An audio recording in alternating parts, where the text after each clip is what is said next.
नमस्ते। बातचीत के हमारे इस खास कार्यक्रम में आप सबका स्वागत। जैसा आप देख रहे हैं सतीश झा सर हमारे साथ मौजूद है। बहुत स्वागत है सर। और चूंकि होली का दिन है तो सभी को होली की हार्दिक शुभकामनाएं। सर, हालात जिस तरह जो युद्ध के हालात बने हैं, हमने देखा भारत में ट्रेड डील की बात चल रही थी अमेरिका के साथ, उसको लेकर के एक जबरदस्त विरोध चल रहा था भारत के अंदर। एप्स्टीन फाइल्स को लेकर के एक विरोध भारत में था, एक बड़ा सवाल सरकार के सामने खड़ा था। फिर उसके बाद एकदम से मोदी जी का इजराइल का दौरा होता है नेतन्याहू के बुलावे पर, और मोदी जी जब लौट करके वहां से आते हैं उसके 24 घंटे के बाद या कुछ घंटे के बाद जो है, इजराइल और अमेरिका मिल करके साझे रूप में ईरान के ऊपर हमला बोल देते हैं। और फिर जो घटनाक्रम बदल रहे हैं बहुत तेजी से, जिस तरीके से ईरान में खामेनेई की जो है वो शहीदी कह रहे हैं, ये हत्या कह रहे हैं, और ये सारी चीजें चल रही है। इधर देश के अंदर अगर भारत की बात करें तो भारत में विपक्ष लगातार सरकार पर इस चीज को लेकर के दबाव बना रहा है, सवाल उठा रहा है कि आप अपनी चुप्पी तोड़िए और कम से कम कुछ नहीं तो कंडोलेंस के दो वर्ड, तो दो शब्द तो आप बोल ही सकते हैं खामेनेई के लिए। इसका एक प्रेशर भारत की सरकार पर अलग दिख रहा है, भारतीय जनता पार्टी पर, नरेंद्र मोदी जी पर अलग दिखाई दे रहा है। सर, मैं शुरुआत इस चीज के साथ करना चाहता हूं कि जो ये पूरी परिस्थिति है, जो ये पूरे हालात है, उन हालातों में आज हम अमेरिका और इजराइल को कहां देख रहे हैं। नेतन्याहू साहब बीते 2 दिन से एकदम से परिदृश्य से गायब हैं। ट्रंप साहब की बॉडी लैंग्वेज बदली हुई दिख रही है। अब सवाल लोग यहां तक पूछने लगे हैं कि क्या ट्रंप फंस चुके हैं, गिव अप के मूड में आ रहे हैं क्या?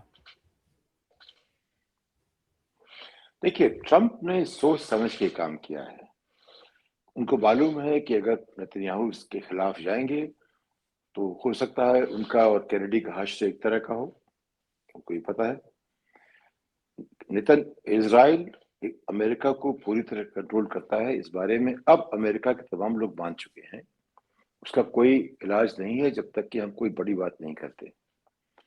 अब साफ साफ कहा जा रहा है कि जब बेन गुरियन ने अमेरिका से कहा कि हम न्यूक्लियर चाहते हैं, जॉन कैनेडी ने मना किया। उसके बाद वो चले गए। जब लिंडन जॉनसन आए, उन्होंने उनको फौरन वही काम दे दिया। जो भी बात इजराइल मांगता है, कहता है, वो करनी पड़ती है। नहीं करते उसका खामियाजा भुगतना पड़ता है।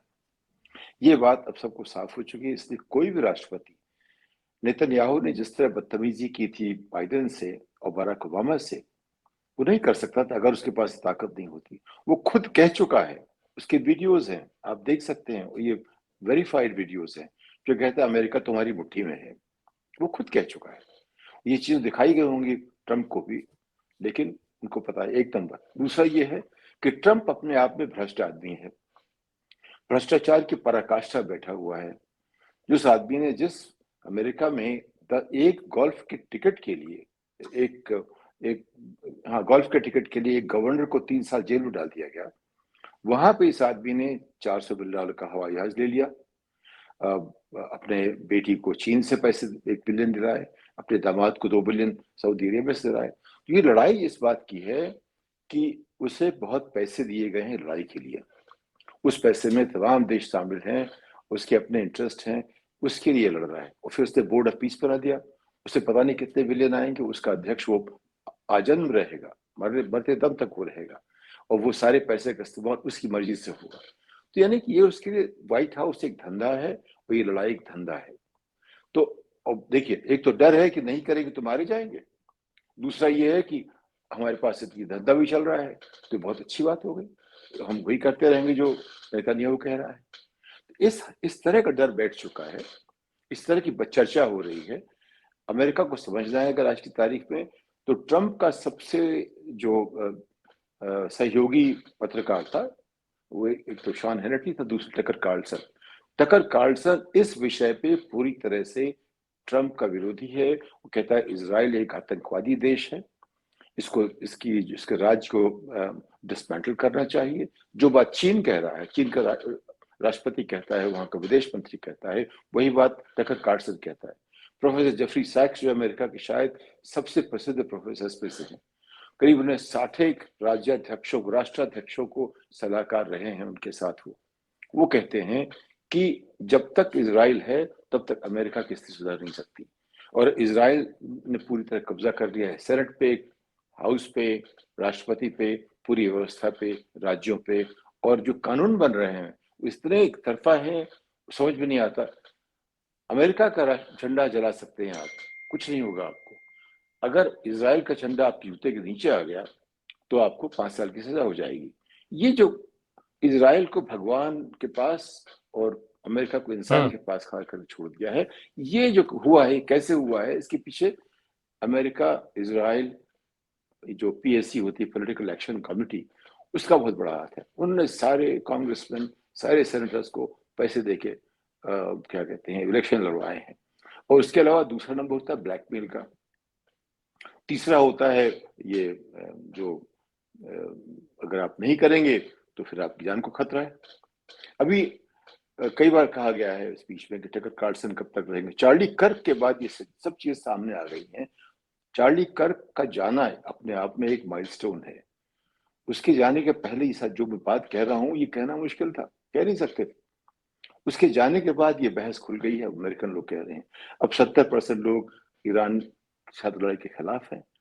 और जो स्थिति ये है कि अब तक जो इजराइल कहता है वो ये करते हैं, लेकिन ये इसलिए भी कर रहे हैं कि इसमें इनका फायदा भी है। ऐसा सर, ये जो पूरी परिस्थिति दिख रही है, नेतन्याहू गायब हैं, ट्रंप साहब की स्थिति बहुत अजीब होती दिख रही है, जो बॉडी लैंग्वेज कह रही है, और जिस तरीके से सर्वे की रिपोर्ट आई है कि भाई 60%, 70%, आप 70% बता रहे हैं कि 70% लोग उसके अगेंस्ट हैं। सर, सवाल ये उठता है कि इसकी जो सबसे बड़ी वजह है वो है ईरान का रिटेलिएशन। लेकिन ये जो रिटेलिएशन हो रहा है, क्या ऐसा कहीं से भी दिख रहा है कि जैसे ईरान अकेले लड़ रहा हो, अमेरिका और इजराइल मिलकर लड़ रहे हैं? तो ऐसा कहीं से लग रहा है कि ईरान अकेले लड़ रहा हो? नहीं, लड़ तो अकेले रहा है, क्योंकि अगर कोई और आएगा तो विश्व युद्ध हो जाएगा। दोनों रूस और चीन इस बात से बिल्कुल वाकिफ हैं। अब उनका सामने आने का मतलब है कि विश्व युद्ध की शुरुआत होती है, वो तो होगा नहीं। तो वो पीछे सपोर्ट करेंगे, कोई इंटेलिजेंस देगा, कोई एम्यूनिशन देगा। मेरा मानना है कि बगल में वो पड़ोसी देश है रूस, वहां से एम्यूनिशन आते हैं। और इंटेलिजेंस कहीं से आ सकती है, वो चीन से आती है। इंटेलिजेंस में क्या चाहिए आपको? प्रेसिजन चाहिए। ये जहाज यहाँ पर है, ये आदमी यहाँ पर है, यहाँ पे स्ट्राइक कीजिए, वो सब सारी तमाम चीजें। जैसे कि देखिए कि इसके ऊपर हमला करने की बात आज की नहीं है। 20 साल पहले से योजना है कि सातों देशों पे हमेशा हमला हो, इनको इस तरह बर्बाद किया जाए कि इनके पास कोई हथियार न बचे और ये मुंह ना उठा पाए। 20 साल से बात चल रही, 2006 के आसपास से। अभी 2025 में जून में जब उन्होंने हमला किया था, तभी उन्होंने ये क्या कहा है कि जो रूल ऑफ एंगेजमेंट है लड़ाई के, वो भी मूर्खतापूर्ण है। अभी हेक्सेट जो उनका डिफेंस सेक्रेटरी है, वो ये सेक्रेटरी ऑफ वॉर कहलाता है अब, वो कहता है कि स्टूपिड रूल्स ऑफ एंगेजमेंट। आमतौर पर लड़ाई की भी कुछ मान्यताएं होती हैं, उन सब कुछ तो टाल दिया। कहता है यानी कि आप किसी देश पे जाते हैं, वहां वहां आपको लड़ना होता है उनकी सेना से। सेना से नहीं लड़ रहे हैं, सीधे डिकैपिटेशन। ये नई चीज हो गई है। तो पहली बार जून में उसने 30 जनरल मार दिए, उससे कुछ बिगाड़ा देंगे ईरान का। उन्होंने फिर वादा किया कि हमने उनकी जो न्यूक्लियर एस्टैब्लिशमेंट खत्म कर दी। फिर दोबारा क्यों आ रहे हो भाई? अब दोबारा आए तो 48-49 कहता है उन्होंने मार दी उठा के उसके प्रेसिडेंट के साथ, सुप्रीमो के साथ, जो कि चेयरमैन ऑफ प्रेसिडियम था, उसको भी खत्म कर दिया। 48 और लोग मार दिए। तो ये सब जो हो रहा है, ये जो रूल्स ऑफ एंगेजमेंट जो लड़ाई के होते हैं उसके खिलाफ है। उन 2 स्कूल उड़ा दिए, 150 बच्चियां थी, वो खत्म हो गई एकाएक। ये बिल्कुल खिलाफ है। ये आप समझिए, आज अमेरिका के पास प्रेसिजन स्ट्राइक की इतनी कैपेबिलिटी है कि 2 फुट तक प्रिसाइज हो सकती है। एक्चुअली कहने के लिए वो 6 इंच तक प्रिसाइज हो सकती है, लेकिन 2 फुट मान लीजिए। और यहाँ आपने 2 स्कूल उड़ा दिए, वो जानबूझ के उड़ाए गए हैं। ये इसे क्राइम कहते हैं, ह्यूमन राइट्स क्राइम कहते हैं। इसके लिए आईसीजे को उठना चाहिए। लेकिन आईसीजे को उठेंगे तो आईसीजे को जो जज है उनके खिलाफ व्यक्तिगत सैंक्शन हो जाएगा, कि उनको कोई पैसा देगा तो उसके खिलाफ वो पड़ जाएंगे लीगली स्पीकिंग। यानी कि ये तो एक बिल्कुल माफिया ऑपरेशन है। तो इजराइल जो है माफिया का बॉस की तरह काम कर रहा है, और अमेरिका की जो लॉज हैं इस तरह के सैंक्शन करने के इंडिविजुअल्स को, वो भी माफिया की तरह काम करते हैं। तो अभी जो आप बात कर रहे हैं, ट्रंप को इस बात की चिंता नहीं है कि उसका कितना उसका अप्रूवल रेटिंग है। वो चाहता है कि लड़ाई की स्थिति बनी रहे, और बनी रहे अगले 4 साल तक। अगर बनी रहेगी, इमरजेंसी रहेगी, तो इलेक्शन भी नहीं होगा। तो उसके दिमाग में तरह तरह की बातें जा रही हैं, उसके दिमाग से जा रही हैं। तो पता नहीं उसको सोच क्या रहा है। अब परेशानी ये है कि एक बार होता है जो संस्थाएं होती हैं देश की, जो डेमोक्रेटिक स्ट्रक्चर में रिपब्लिक में, वो इतनी मजबूत होती हैं कि लोगों को ऐसी गलतियां ना करने दें। लेकिन कुछ इसने ऐसा किया कि सुप्रीम कोर्ट में 6 लोग इसके भरे हुए हैं, उसके खिलाफ आमतौर पर नहीं जाते हैं, मुद्दों पे जा सकते हैं, इसके खिलाफ नहीं जाएंगे। उन्होंने कह दिया कि तुम अक्षुण्ण राष्ट्रपति कोई गलत कर ही नहीं सकता। ये बात अच्छी हो गई। उसके साथ अगर किसी जज ने, एक आप देखा होगा, देखिए आप खुद गूगल कर लीजिए, एक जज ने खिलाफ फैसला दिया, जिस दिन फैसला दिया उस दिन उसके घर को रात में उड़ा दिया गया अमेरिका में। ये अमेरिका में हो रहा है, उसकी चर्चा नहीं होती। अगर किसी टीवी स्टेशन ने उसके खिलाफ बात की, इसको लाइसेंस कैंसिल कर दो, तमाम बातें करता है। किसी खास आदमी ने बात की, यानी कि अमेरिका अमेरिका नहीं रह गया है। अमेरिका अब वो देश है जहां जैसे कोमी ने, जो एफबीआई के डायरेक्टर, उसने कहा जब मिलने गया राष्ट्रपति से, मुझे लगा मैं माफिया बॉस से मिल रहा हूँ। तो वो बिल्कुल माफिया बॉस की तरह ऑपरेशन है। ये एकदम वहां लॉफुलनेस जिसका अमेरिका को गर्व था, वो सब खत्म हो चुका है। अब सिर्फ एक व्यक्ति का शासन है, वो जो भी कहता है एग्जीक्यूटिव ऑर्डर से करता रहता है। और जो तमाम चीजें आप देख रहे हैं, ये दुर्भाग्यपूर्ण है कह सकते हैं। लेकिन अब वहां विरोध शुरू हो गया है। प्रोफेसर साक्स करते हैं, और टकर कार्लसन की उसकी जो फॉलोइंग बहुत लंबी चौड़ी है, वो उनका सबसे करीबी था रिपब्लिकन।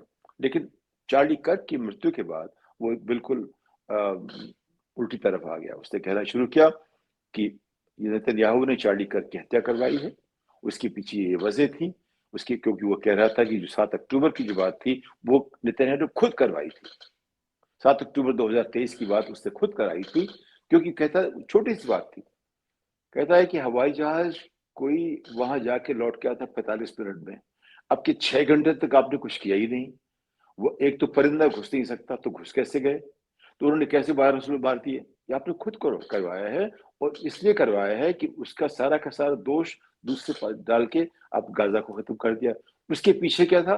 उसके पीछे ट्रंप की चाल थी कि गाजा को नस्तनाबूद कर दो, वह हम फ्लैट बनाएंगे।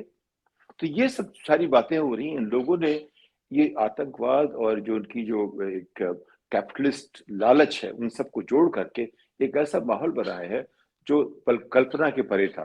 यानी कार्ल मार्क्स भी इसकी कल्पना नहीं कर सकता था ऐसा। तो तो ट्रंप क्या इमरजेंसी लगा सकते हैं सर, जिस तरीके की परिस्थिति अभी दिख रही है, और अगर ईरान थोड़े समय तक और रिटेलिएट कर देता है जिस मजबूती के साथ कर रहा है, तो क्या ट्रंप इमरजेंसी की तरफ जा सकते हैं? अभी से ये हालात बनाना क्या उनके लिए फेवरेबल रहेगा?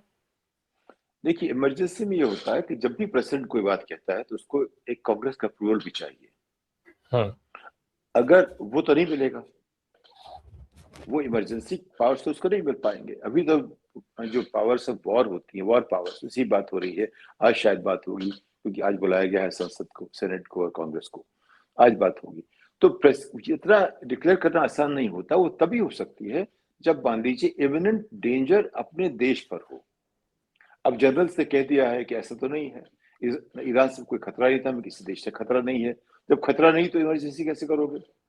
तो उसके लिए कोई क्रेडिबल खतरा होना चाहिए अमेरिका के ऊपर। वो तो हो नहीं सकता, क्योंकि ईरान से वहां उसके पास आईसीबीएम ऐसी नहीं है जो अमेरिका तक पहुंच सके। उसके पास न्यूक्लियर हथियार भी नहीं है। तो आप कह भी नहीं सकते कि ऐसा कुछ हो सकता है। अब ये क्या वो पैदा करेगा ऐसे आर्ग्यूमेंट, उसका पता नहीं है। लेकिन सब मिला के वो स्थिति अभी जैसे 6 जनवरी को 2021 में हो सकती थी। क्यों? अगर उन लोगों ने माइक पेंस को, जो वाइस प्रेसिडेंट था, उसको फांसी दे दी होती वहीं खड़े खड़े, तो वो कह सकता था ये बहुत बड़ी बात होगी, अब हम सेना को बुलाते हैं, वो इमरजेंसी कर देते हैं, बनाना रिपब्लिक बन जाता। वो नहीं हो पाया, गनीमत थी, वो नहीं हो पाया। लेकिन वो इतनी बड़ी घटना होनी पड़ेगी इमरजेंसी करने के लिए, तो ये कोशिश करेगा कि ऐसी घटना की जाए जिसके नाम पे इमरजेंसी लगाई जा सके। लेकिन उसको फिर सपोर्ट चाहिए कांग्रेस का, वो शायद नहीं मिल पाएगा। क्योंकि देखिए, कांग्रेस में 435 लोग होते हैं, उसमें से 218 का अभी चल रहा है, उस पर इनकी टिकी हुई है सरकार, जो जो स्पीकर की सरकार है, रिपब्लिकन हाउस की बात कर रहे हैं। और यहाँ पे 52 है, सेनेट पे 100 में से 52 है। तो अगर इसमें कम हो जाते हैं, 49 उनके हो गए, और उधर ये डेमोक्रेटिक आ गए, तो इनकी वो तो नहीं कर पाएंगे।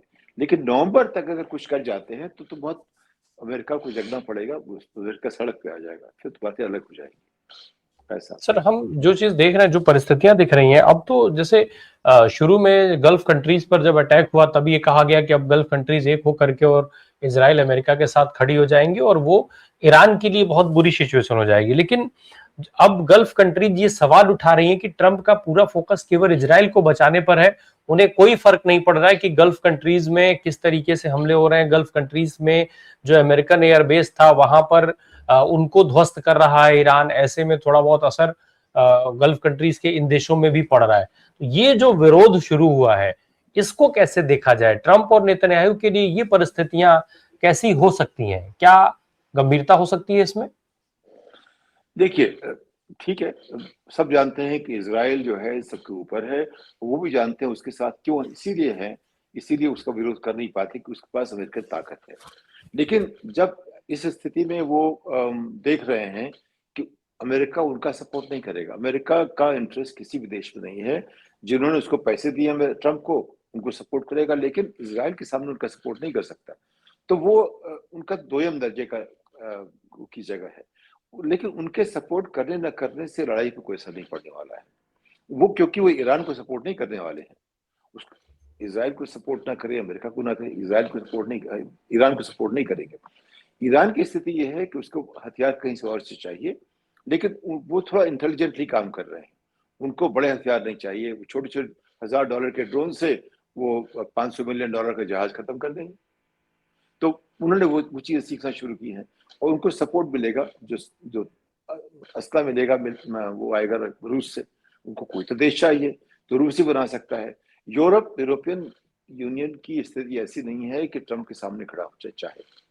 कुछ लोगों ने कहा है, स्पेन ने कहा है, कुछ और देशों ने कहा है कि इलीगल है, इंटरनेशनल लॉ को फॉलो नहीं कर रहा है। तो हम चीज कही है, तो कोई ऐसी बड़ी बात नहीं हुई है कि वो लोग, यूरोपियन यूनियन की प्रेसिडेंट जब कहती है कि ईरान क्यों वार कर रहा है इसराइल के ऊपर, ये नहीं कह रही इसराइल ने उसके ऊपर वार किया, कहती ईरान क्यों वार कर रहा है इसराइल के ऊपर। अब सोचिए, इस तरह की जो बातचीत हो रही है, जिसको मारा जा रहा है उसको कहते तुम पिटते रहो, तुम मर जाओ, तुम मरने के लिए क्यों नहीं तैयार हो रहे हो। यही बात गाजा में हुई थी। तो वो समझते हैं कि सब कुछ गाजा है, लेकिन सब कुछ गाजा नहीं है। और ईरान उनको सबक सिखाने के लिए तैयार खड़ा है, क्योंकि वो लोग अब देखिए, जैसे ही खमेनी की मौत हुई है उसके बाद तमाम लोग उसके विरोध में खड़े हो गए। तो वो सिर्फ बात इसकी नहीं है कि इजराइल सबसे आगे है, खमेनी की मौत भी जो है जिस तरह से हुई है उसका भी असर पड़ेगा उनके ऊपर। तो सब मिलाकर के स्थिति ये है कि वो ईरान के साथ नहीं हो सकते और इनका अपोजिशन भी बहुत बड़ा नहीं कर सकते। वो बेसिकली एक असमंजस में रहेंगे, तो उससे बहुत फर्क पड़ने वाला नहीं है। लेकिन सर, खामनेई की मौत को लेकर के जो परिस्थिति बनी है, मैं भारत के लिहाज से एक चीज समझ लेना चाहता हूँ।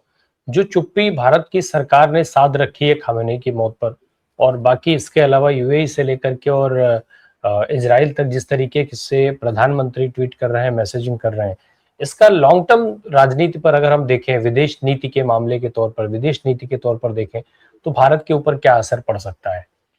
देखिए, भारत विदेश नीति पिछले 12 साल में वो गर्त में चली गई है, बहुत उसमें गलतियां हुई हैं। और ये जो अभी पहला ये जो सबसे जो नया जो एपिसोड हुआ है कि वो चले गए इसराइल, और उनके इसराइल ने उनको एक नकली कोई अवार्ड देकर के झांसा देकर बुला लिया, और जैसे ही निकले उन्होंने अटैक कर दिया। उसका मतलब ये था कि भारत का उनको सपोर्ट लाके दिखाना था नेतन्याहू को, कभी ये कर सकते हैं।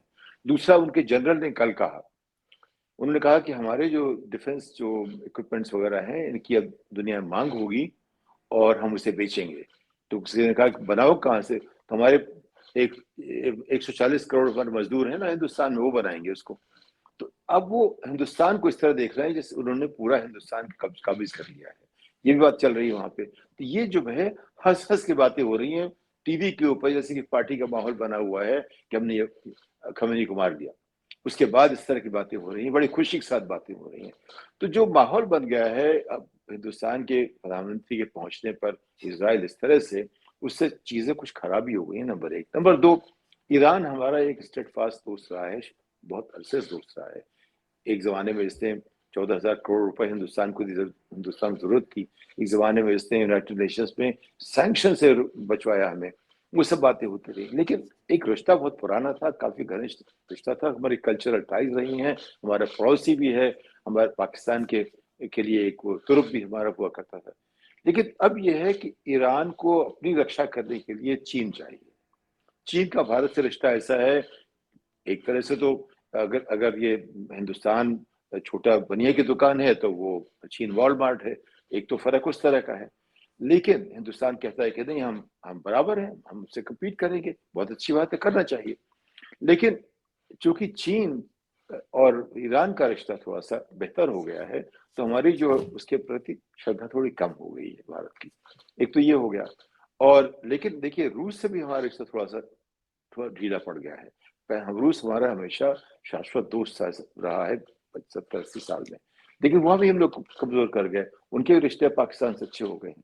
तो सब मिला के हमारी विदेश नीति ने जो भी हमारी जो मजबूत कड़ियां थी वो पता नहीं कैसे कमजोर कर दी हैं या बिखेर दी हैं। एक तो ये हुआ है, और ये जो हो रहा है, और जो भी आज सोनिया गांधी ने लेख लिखा इंडियन एक्सप्रेस में, बहुत जरूरी है कि हमने अपनी जिम्मेदारियां हम भूल गए, और जो हम कर रहे हैं उसके पीछे क्या है कि सुरक्षा की बात हो रही है, सुरक्षा की बात हो रही है अपने देश में। देखिए जो एजेंसियां हैं, जो पेगासस की बात हुई थी, हमारा रिश्ता उनसे कहीं ज्यादा गहरा है, हम सबको मालूम नहीं कि कितना गहरा है, उसकी चर्चा भी नहीं हुई हमारे यहाँ, उसकी चर्चा होनी चाहिए थी, क्योंकि इसराइल के साथ पिछले 12 साल में रिश्ता काफी गहराया है।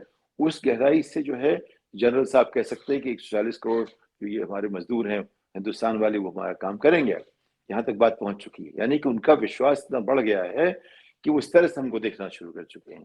पहले हमारे लोग जाया करते थे, उनकी बेइज्जती वहां होती थी, पिटाई होती थी, उनको तीसरे दर्जे का नागरिक माना जाता था, लेकिन फिर भी 2 पैसे के लिए जाते थे। अब ये हो गया कि पूरे देश को मान लिया है कि हमारी मजदूरी करेंगे। तो ये जो ऐसा, जिस एक तरफ तो आप कहते हैं आप बड़ा सम्मान दुनिया में है, कहीं सम्मान बचा ही नहीं। आप जिस तरह की हमारी विदेश नीति है उसमें सम्मान नहीं बच गया है। सब लोग हमें देख रहे हैं कि ये कैसा देश है, ये कैसे लोग हैं। तो ये सवाल बहुत सारे खड़े हो रहे हैं। और ये जो इजराइल की बात हुई है, इसके बाद मान लीजिए कि जो भी श्रद्धा जो मध्य पूर्व के देशों में या पश्चिम एशिया के देशों हमारे देश के प्रति थी, वो खत्म हो। देखिए बात हो रही ग्लोबल साउथ की लीडरशिप की। ग्लोबल साउथ की लीडरशिप इजराइल से जाकर नहीं मिल सकती आपको।